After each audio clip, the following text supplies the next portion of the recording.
Mahisagar collector Neha કુમારીના વિવાદિત નિવેદનથી ભારે રોષ જોવા મળી રહ્યો છે। નેહા કુમારીના નિવેદનથી આદિવાસી સમાજમાં ભારે રોષ છે। લુણાવાડામાં આદિવાસી સમાજની સ્વાભિમાન રેલી, મુખ્ય મથક લુણાવાડા સહિત જિલ્લામાં નાકાબંધી કરવામાં આવી છે।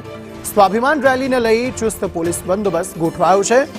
સાંસદો અને ધારાસભ્યો સ્વાભિમાન સંમેલનમાં હાજર રહેશે।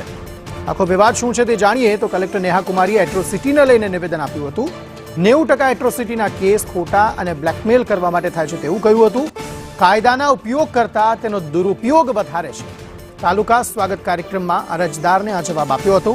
કાર્યક્રમમાં આપેલા નિવેદનનો અરજદારે વિડીયો ઉતાર્યો હતો અને કલેક્ટરનો વિડીયો વાયરલ થતા એસસી એસટી સમાજમાં ભારે રોષ જોવા મળી રહ્યો છે। મહીસાગરમાં આદિવાસી સમાજમાં આ જ મામલાને લઈને હવે ભારે રોષ જોવા મળી રહ્યો છે, જેમાં એક સ્વાભિમાન રેલીનું આયોજન કરવામાં આવ્યું છે।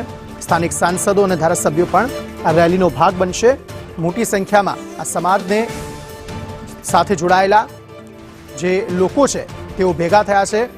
હાથમાં આંબેડકરની તસવીરો અને ભારે સૂત્રોચ્ચાર સાથે વિરોધ નોંધાવાઈ રહ્યો છે। નેહા કુમારીના નિવેદનથી આદિવાસી સમાજમાં ભારે રોષની લાગણી જોવા મળી રહી છે। કૌશિક જોશી આ અંગે વધુ માહિતી સાથે જોડાઈ ગયા છે। કૌશિક, હાલ સ્વાભિમાન રેલીની શરૂઆત થઈ છે કે કેમ, અને જો થઈ છે તો ક્યાં પહોંચી છે, કેવો માહોલ અત્યારે આ રેલીને લઈને જોવા મળી રહ્યો છે ત્યાં?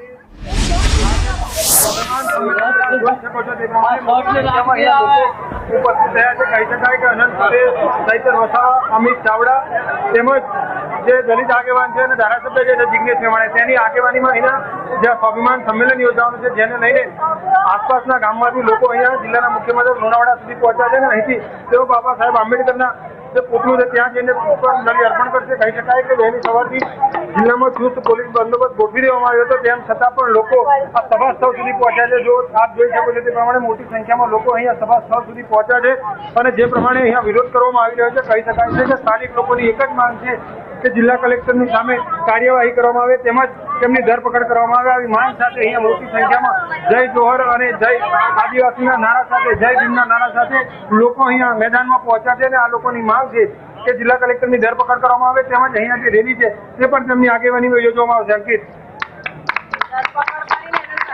આસપાસ જે અન્ય નેતાઓ છે તેમની સાથે વાત કરવાનો પ્રયત્ન કરો, લોકો સાથે વાત કરવાનો પ્રયત્ન કરો, શું માંગ છે તેમની અને ખાસ કેટલા રોષિત તેઓ જોવા મળી રહ્યા છે? કૌશિક,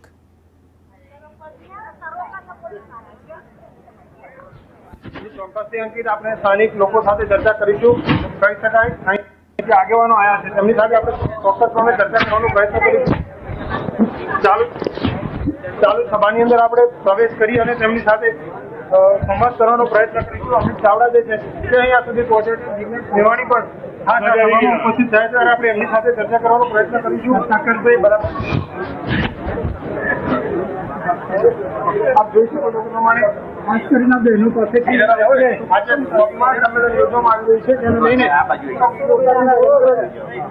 શું કહેશો? સ્વાભિમાન સંમેલનમાં પહોંચ્યા છે, કયા પ્રકારની આવતા પોલીસ ધરપકડ અથવા અટકાયત કરવાનો પણ પ્રયત્ન કર્યો છે, શું કહેશો?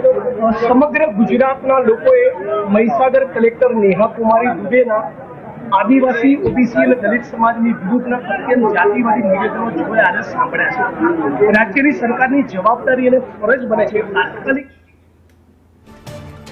તો અલગ અલગ નેતાઓ અને સાંસદો, ધારાસભ્યો જે છે તે પણ આ સ્વાભિમાન રેલીમાં પહોંચ્યા છે અને જે નિવેદન કલેક્ટર નેહા કુમારી દ્વારા આપવામાં આવ્યું છે તેને લઈને પોતાનો પણ રોષ વ્યક્ત કર્યો છે અને આદિવાસી સમાજમાં ભારે આક્રોશ છે, જેને પગલે આ એક રેલી સ્વરૂપે અને એક સંમેલન આદિવાસી સમાજનું અત્યારે મળી રહ્યું છે, જેમાં યોગ્ય કાર્યવાહી કરવામાં આવે તેવી વાત કરવામાં આવી રહી છે।